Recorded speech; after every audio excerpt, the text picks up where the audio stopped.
Hey everybody, so welcome to another episode of Roto's Questions. So today I want to talk about something that's really important that has a lot to do with what's going on in the world today, and that's divide and conquer. So I want to talk about this today because it's seen everywhere in our media and government today. So what is divide and conquer? So the definition of it is gaining and maintaining power by breaking up larger concentrations of power into pieces that individually have less power than the one implementing the strategy. So pretty much the concept refers to a strategy that breaks up power structures and prevents smaller structures from linking up. So specifically this is that the people in power, so government and the ones pulling the strings from the shadows, they keep us divided and fighting each other so that they're able to hold on to power and keep pulling our strings without even being noticed or seen as the ones responsible. This is very important because the people being ruled, so us, we have way more power if we act together, act as one. Our power is infinitely more great than the ones that are in power right now.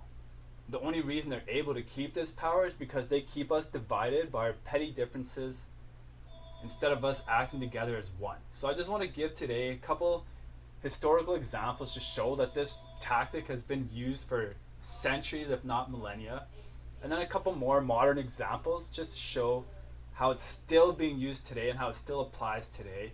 And then hopefully by the end of the video you guys will see that we're being divided and conquered for a reason, and you'll be able to see who's doing it, and you'll be able to see when they're doing it, so that you're able to be like, hey, no, these guys are trying to divide and conquer us right now. Let's stick together, let's not fall prey to their tactics, and let's use our power to overcome this.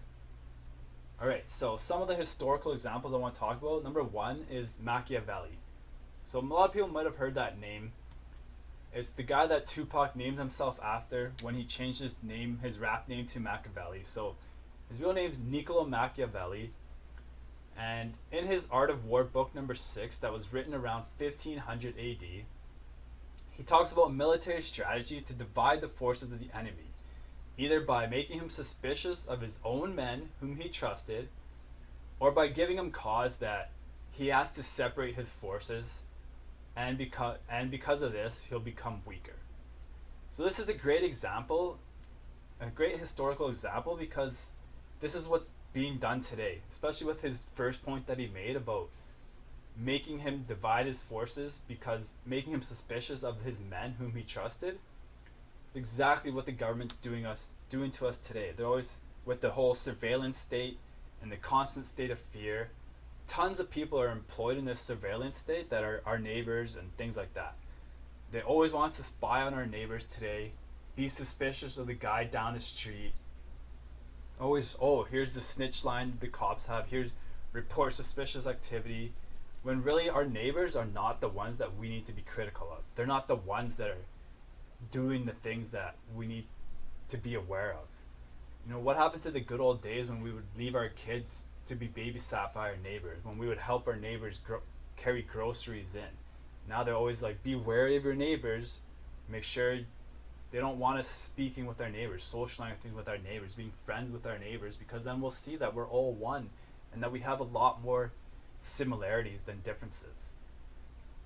So they're just trying to keep everyone critical of each other. Another historical example I want to talk about is a man named Manuel Can. So he was around a couple hundred years ago, and in 1795 he wrote a book called Philosophical Sketch, and in that he talked about that divide and conquer is the third of 3 political maxims. So the other two being act now and make excuses later, and when you commit a crime, deny it. I feel like I don't even have to explain this one, as this is seen everywhere today.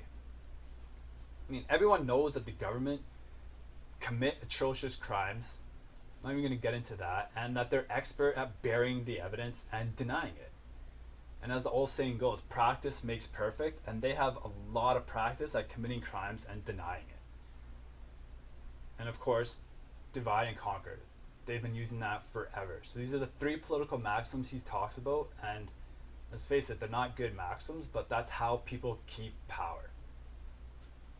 Alright, so moving on to more modern examples, I want to talk about these just so you have a clear idea of what I'm talking about and how it applies to the world today. So the most obvious modern example to me is the war on terror.